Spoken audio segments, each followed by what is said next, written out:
Hare Krishna. After a few years, I think. I first came here to Delhi 1972 with Srila Prabhupaad. Maybe some of you were here then. Maybe none of you were here at that time. October was the day before Kartik, 1972. Prabhupada went to Vrindavan for the entire month of Kartik. It was the only time after leaving India in 1965 that he spent the month of Kartik in Vrindavan at Radha Damodar Temple. So that was my first visit to Delhi.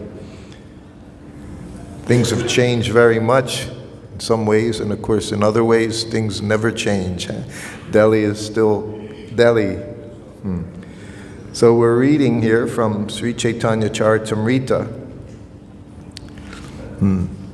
I also read from Chaitanya Charitamrita with Srila Prabhupaad back in 1973.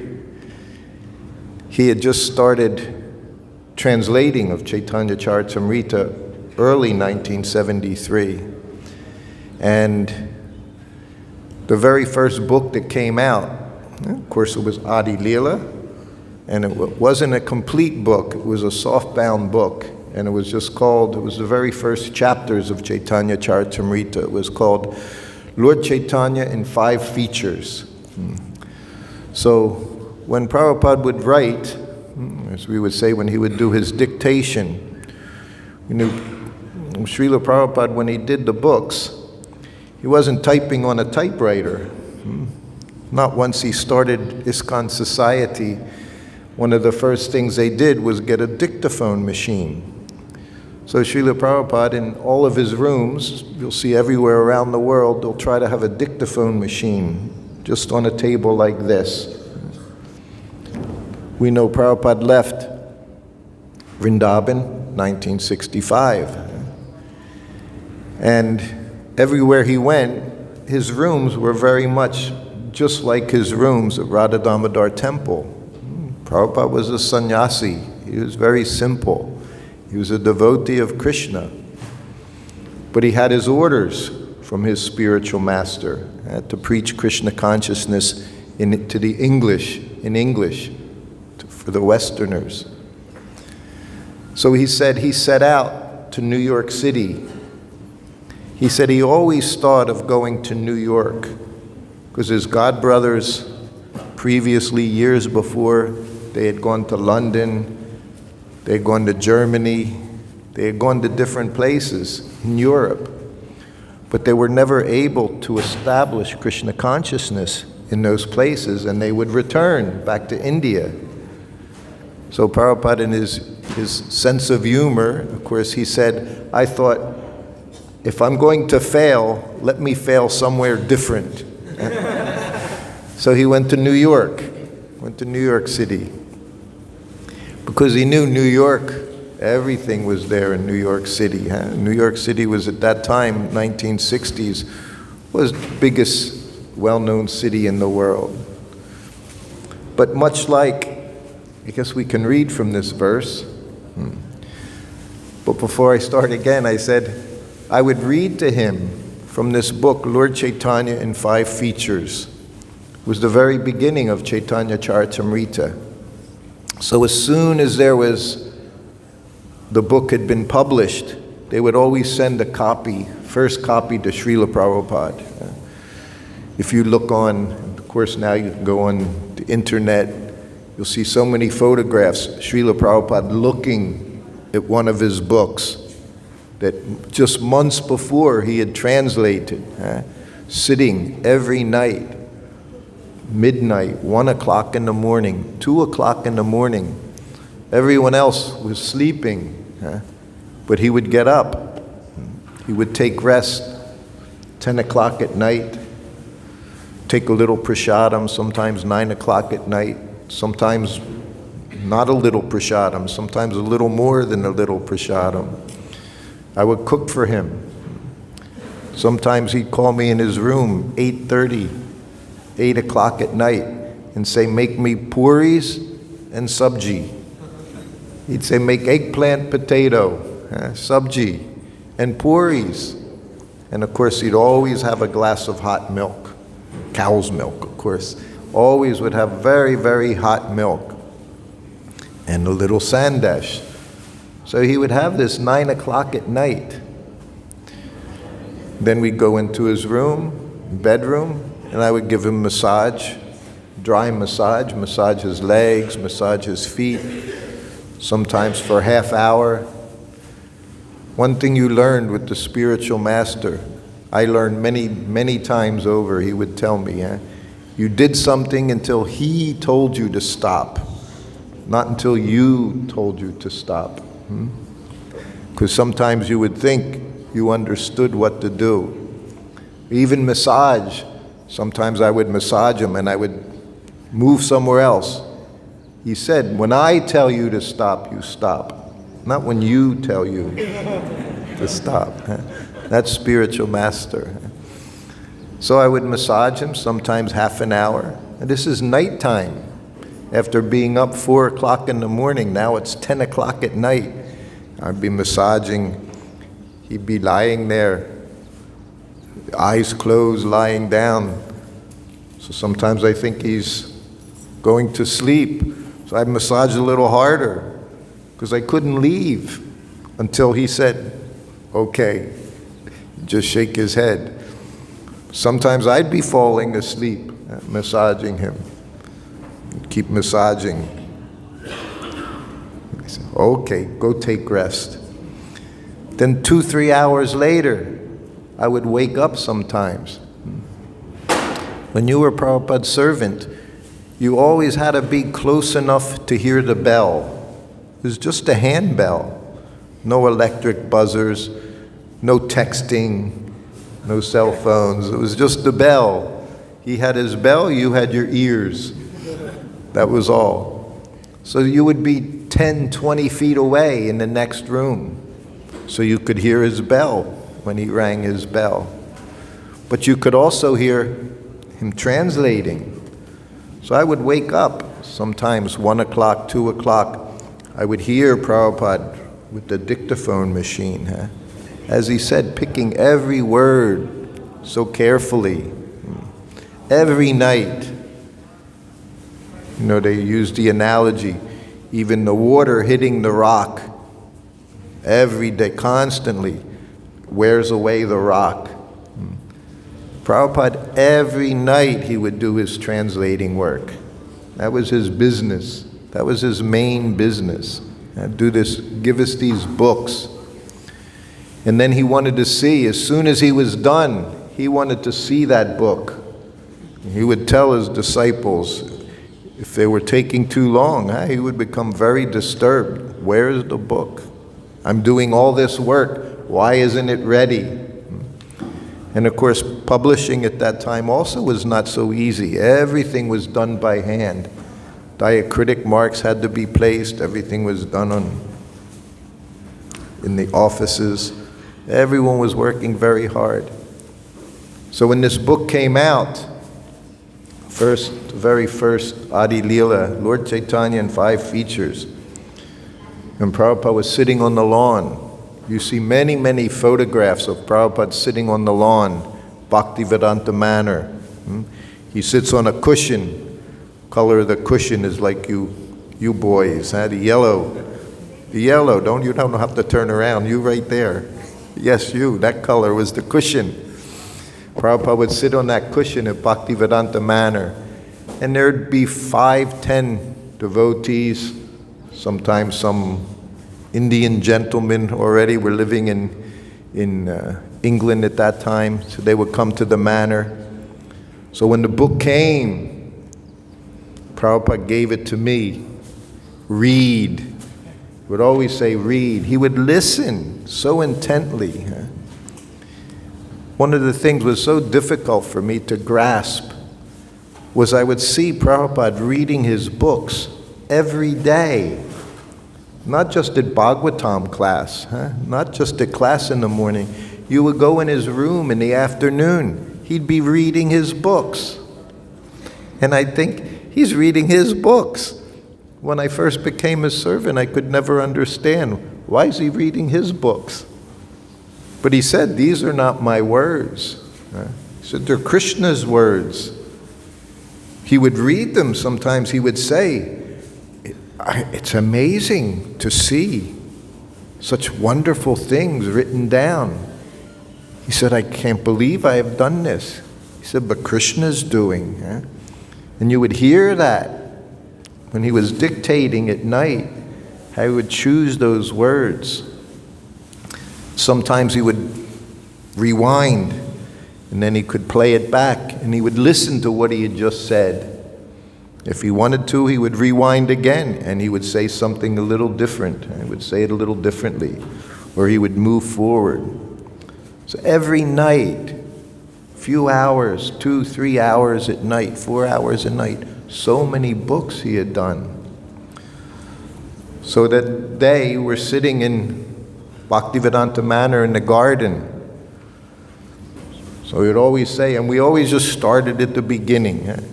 You picked up a book on his shelf, his books. I joined him 1972, August 1972. At that time, there were just a few books on the shelf, Nectar of Devotion, Bhagavad Gita as it is,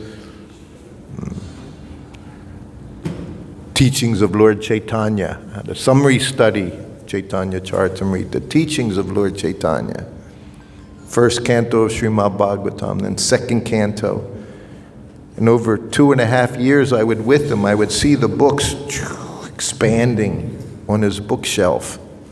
Only his books were on the bookshelf, no other books. No encyclopedias, no dictionaries, no books from other people. His books was on the shelf. And often he would call us into his room. He would want us to read. So he'd say, get a book and read. Of course, we would always say, what book? Any book. So then you'd get the book. Where? Anywhere. You say, Krishna's there in every word. So he gave me the Chaitanya Charitamrita. He told me to read. I was told here we just read the English translation and we go on. But I'll have to read the Bengali. Keha kirtanana kariha sakala nagare aji ama shamsakari yai tekan gare. So I read like that, and I was reading the verses, reading the translation. Prabhupada looked at his friends, an Indian gentleman there on the grass. He said, just see him reading this Bengali. He said he doesn't know any Bengali, but he reads so nicely. He said these books are so nice. Translation: no one should perform Sankirtan on the streets of the city.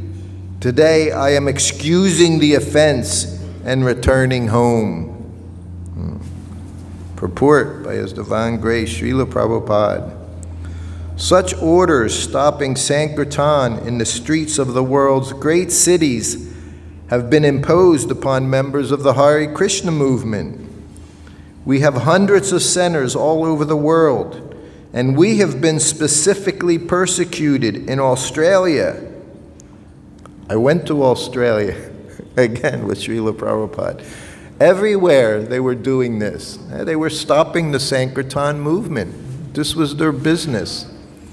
Prabhupada was very clear. There was no stopping Sankirtan. What did Srila Prabhupada do when he went to America?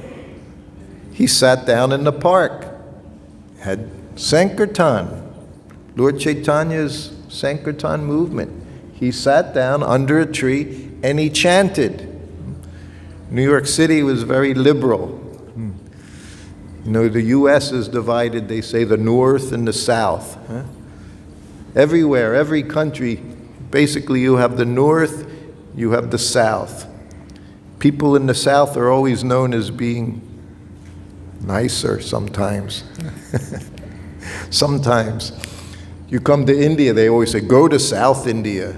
People are much friendlier in South India. You go to the U.S., they say, go to South. People are friendlier in the South. You go to Italy, they say, go to the south. The Italians are much more friendly in the south. In the US, that was true to some extent, because in the north, it was industrial cities, big cities. In the south, it was country, just like in South India. It's all green, country, everywhere palms, coconut palms everywhere, lots of water, clean air. But Prabhupada went to New York City, and he sat there and he chanted. He had complete faith, unflinching faith in the Maha Mantra and in the instructions of his spiritual master and in the instructions of Lord Chaitanya Mahaprabhu. To take this chanting door to door, Prabhupada says, to bring the chanting door to the people, to go to their houses and chant Hare Krishna, make them chant Hare Krishna. This is Lord Chaitanya's movement. So Prabhupada came to America. He just had his hand symbols, cartels. He sat there and he chanted. He had complete faith. But as the years went by, I said, I joined 1971. So we would go into cities. We were always a disturbance. We disturb people because they're hearing the holy name. Non-devotees, sometimes demoniac people, they didn't like to hear the holy name. They didn't like us to upset their lifestyle. I remember, still, you'll see it today. You go out on Harinam. Maybe in India, not so much. In the West, you could go chanting. You'd be standing there on the corner with your kirtan party. Some people walk by, they cover their ears. They're so demoniac. They're not even allowed to hear the holy name. This is their misfortune, their great misfortune. They don't even want to hear the name of Krishna. But our good fortune is we get to allow those that do allow it to enter the ears.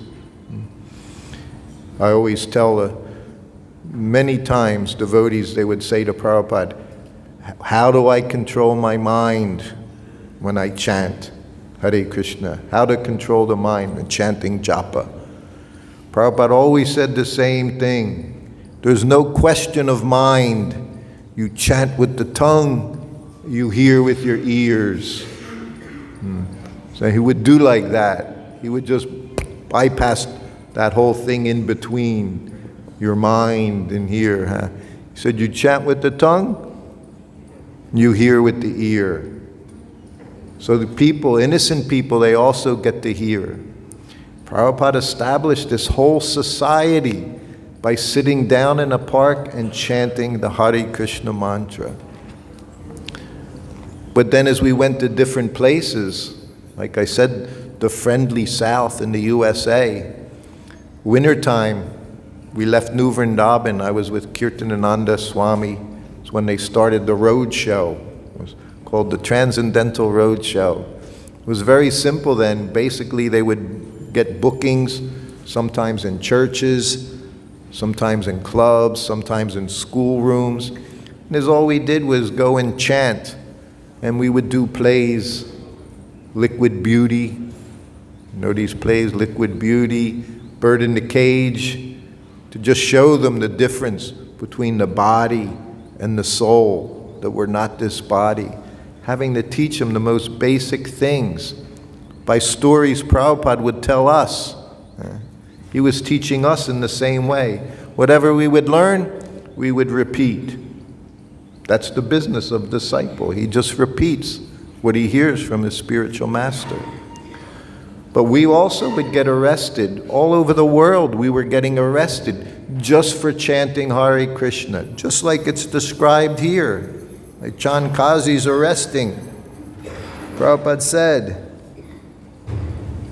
in most cities of the Western world, we have been arrested many times by the police, but we are nevertheless executing the order of Sri Chaitanya Mahaprabhu by chanting on the streets of all the important cities such as New York, London, Chicago, Sydney, Melbourne, Paris, and Hamburg. We must remember that such incidents took place in the past, 500 years ago. And the fact that they are still going on indicates that our Sankirtan movement is really authorized. So that's how we understand it's authorized, the fact that we're disturbing everyone in the material world. That shows that it's authorized. For if Sankirtan were an insignificant material affair, demons would not object to us. The demons of the time tried to obstruct the Sankirtan movement started by Sri Chaitanya Mahaprabhu. Similar demons are trying to obstruct the Sankirtan movement we are executing all over the world, and thus proves that our Sankirtan movement is still pure and genuine, following in the footsteps of Sri Chaitanya Mahaprabhu. So this is the business of devotee. We just follow in the footsteps. Prabhupada would say, we're not doing anything different. We're not inventing any new system, any new style. Again, Prabhupada sat down as a sannyasi. He was told by Dr. Mishra, change your clothes, put on Western clothes, otherwise people won't accept you. This is what he was being told in 1965. Prabhupada would do anything to give Krishna consciousness. But he said he was sannyasi. He maintained sannyasi clothes, shaved his head, put on his tilak. Prabhupada describes in one place, of course Lord Chaitanya describes, how do we recognize a Vaishnava? When you see him, you remember Krishna. You think of Krishna. You chant Hare Krishna. Very simple. Even back in those days with Srila Prabhupada, he stressed, in the Westerners, he stressed, always have tilak, kunti beads, and what? Flag. He said flag. Clothing, he said, was not so. He said, always very nicely dressed. Again, we see this in our society. Prabhupada was a sannyasi, but he dressed very, very nicely. Always had nice pressed kurta, dhoti, put his garland on. We always had garlanded. It's interesting, just the other day, I was in Juhu. I've been here a few days. You haven't seen me, but I'm just recovering from some surgery. I stayed in Juhu for 2 weeks. So finally, just before leaving, I gave one class.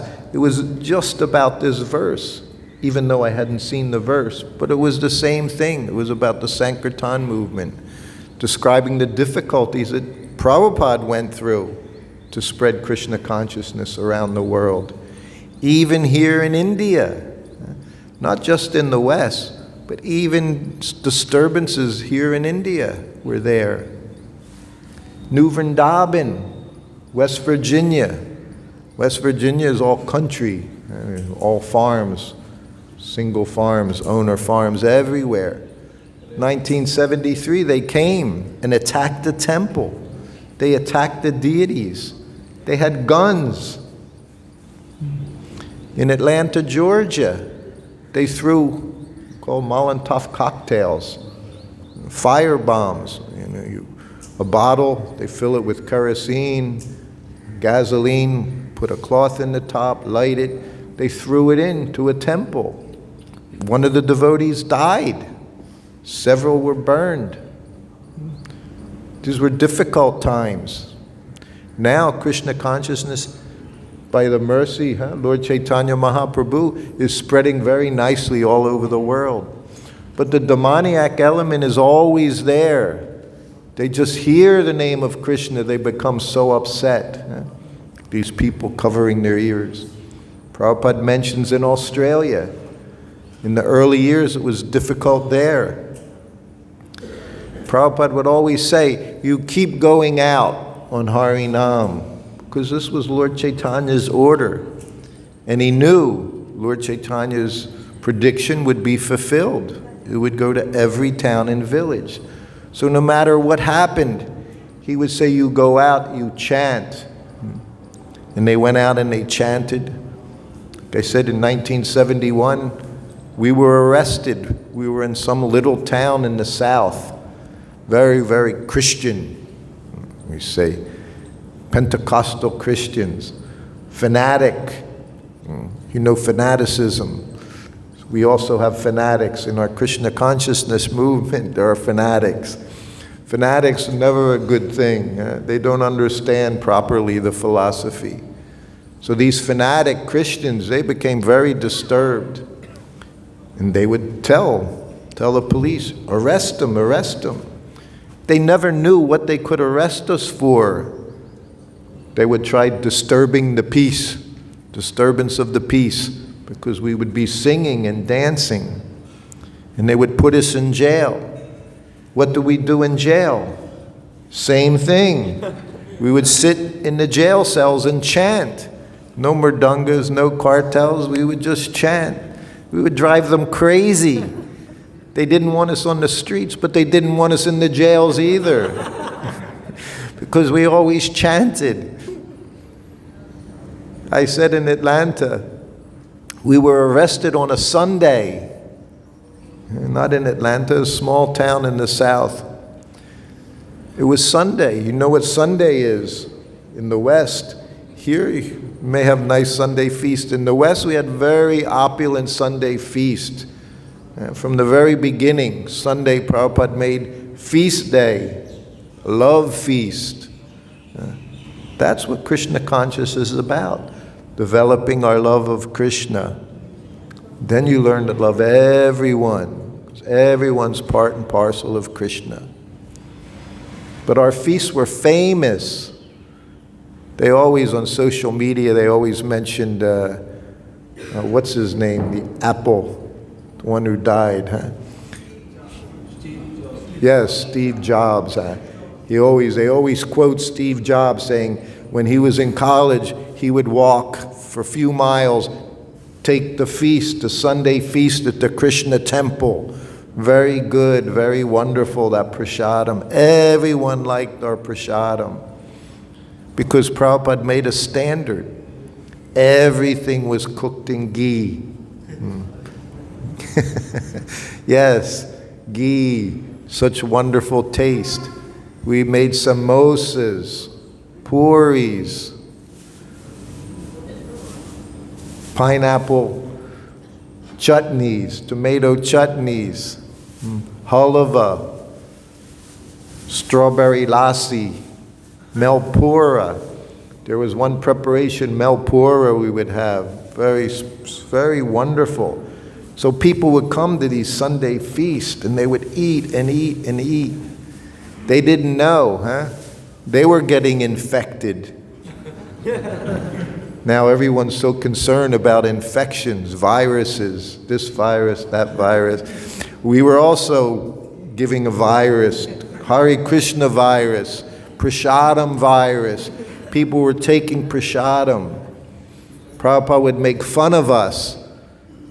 He would say, even he turned to his disciple, he said, so many have come just because of the taste of prasadam. It was so good.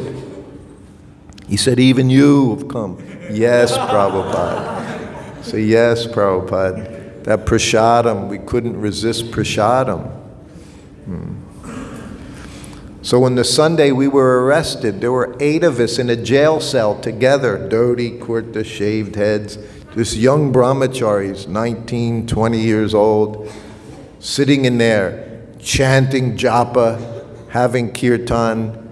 The police would be going crazy listening to us in there. They didn't want to let us go, but they didn't want to keep us. But then we made a Sunday feast in the jail cell. Not a real Sunday feast, but a real one, because we learned if you can't do anything else, you just do it in your mind. That's what you use the mind for, huh? We had our Munsi Seva. I prepared a whole feast, wonderful feast, sweet rice, puris, halava, chutney, paneer sabjis, fried in ghee, everything. And we distributed it. Everyone sat down in a line, put down plates that weren't there, was serving. They thought we were crazy. They had to let us go, these crazy people. What are we doing? What do we do with these people? But it was the same everywhere. Prabhupada created people that were crazy for Krishna. Always crazy for Krishna. This is our program. We don't care what anyone thinks. He said, you go on chanting. If they arrest you, you go chant in the jails. If you're sick, you're in the hospital, you chant in the hospital. We don't care. Whatever we do, we chant Hare Krishna. That's our business.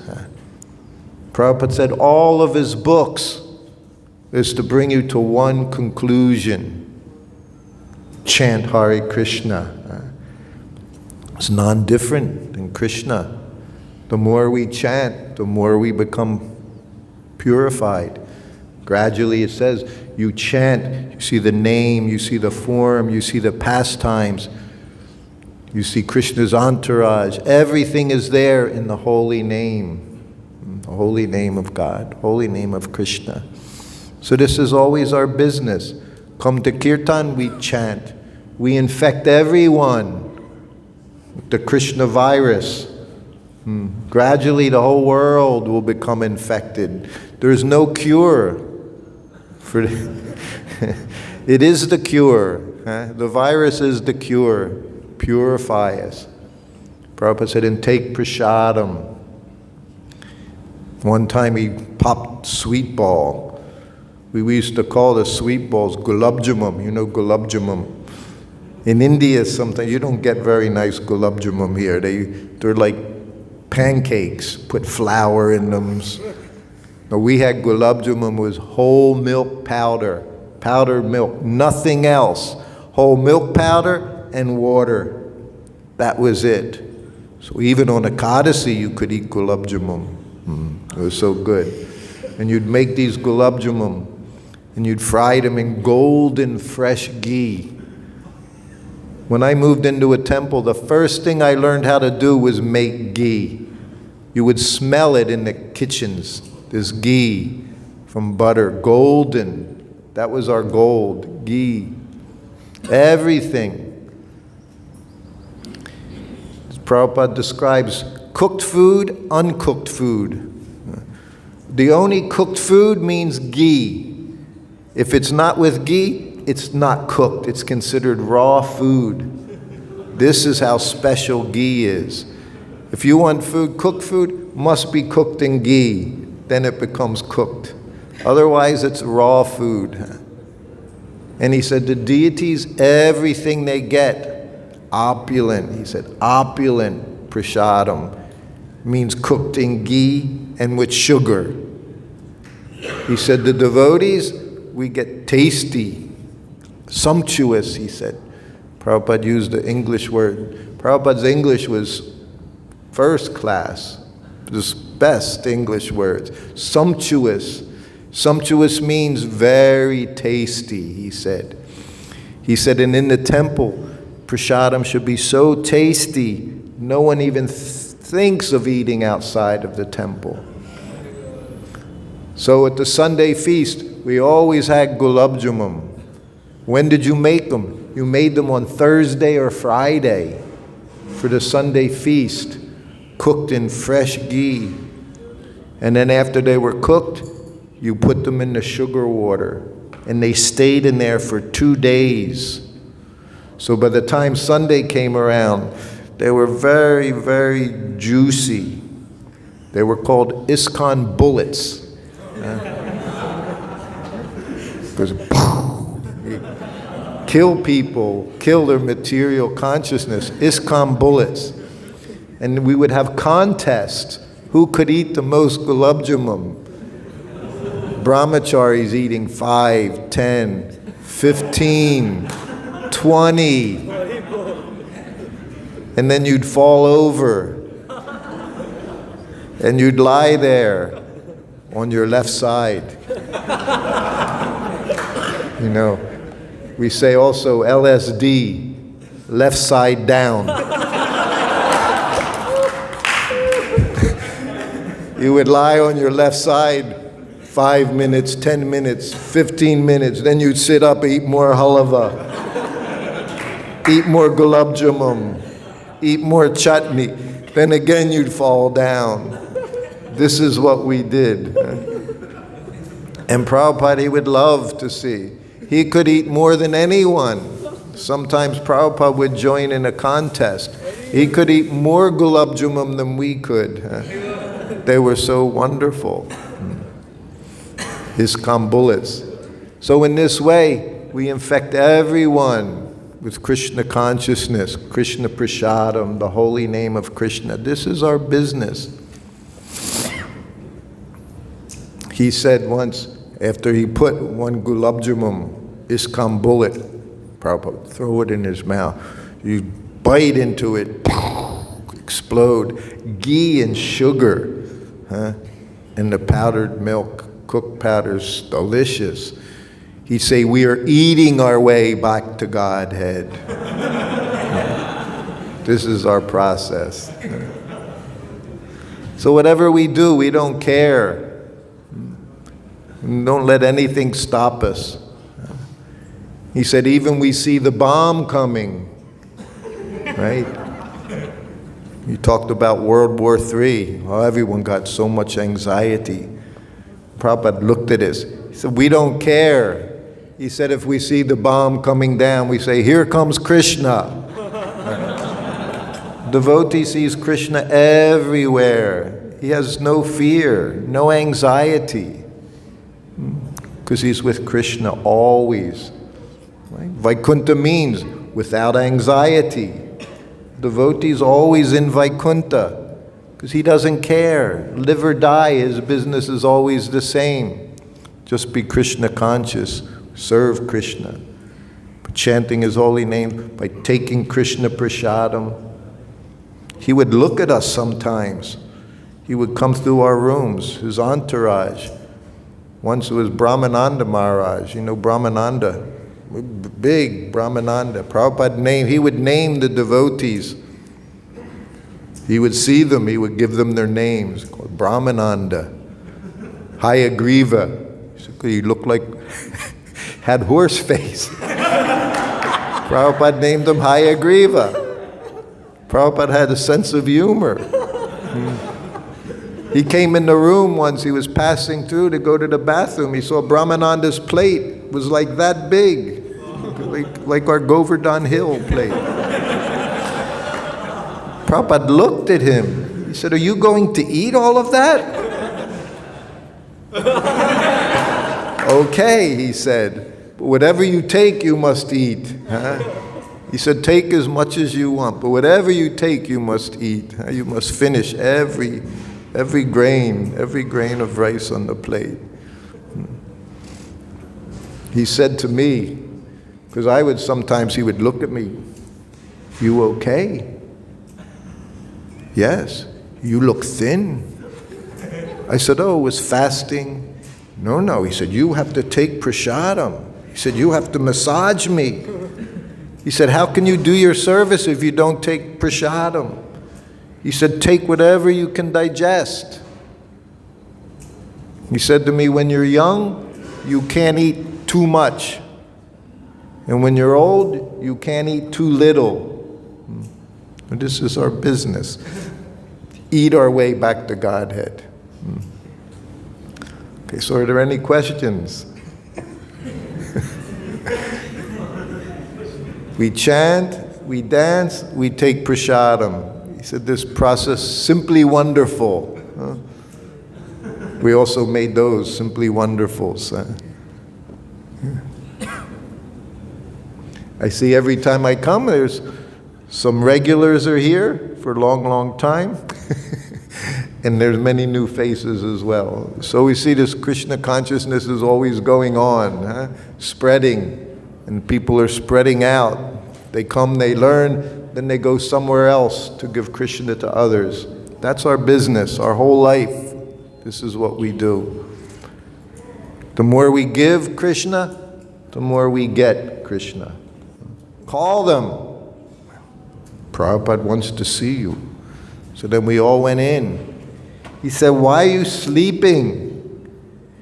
He said, you should rise early in the morning. He said, rising early in the morning, taking cold bath, and attending Mangal Arti. He said, it's not an austerity. He said, it's common sense. His Ayurvedic principle. Prabhupada followed Ayurvedic principles very much. Didn't speak about them. He had too many other things to speak about. He had to give us Krishna. But he said, it's common sense. He said, and if you do that, he said, you rise early in the morning, take cold bath, attend Mangal Arti, chant your rounds. He said, after 12 years, everything you say will be perfect. That's how important the program is, the basic program. It's not just a ritual. It actually develops our Krishna consciousness, makes us become clear, so that the mind no longer disturbs. So reading is part of that program. He said, why do you think I'm doing all these books? He said, for you to read, not just to give them to other people. He said, what are you going to do? Someone asks you what's in the book. Say, well, I don't know, I just sell them.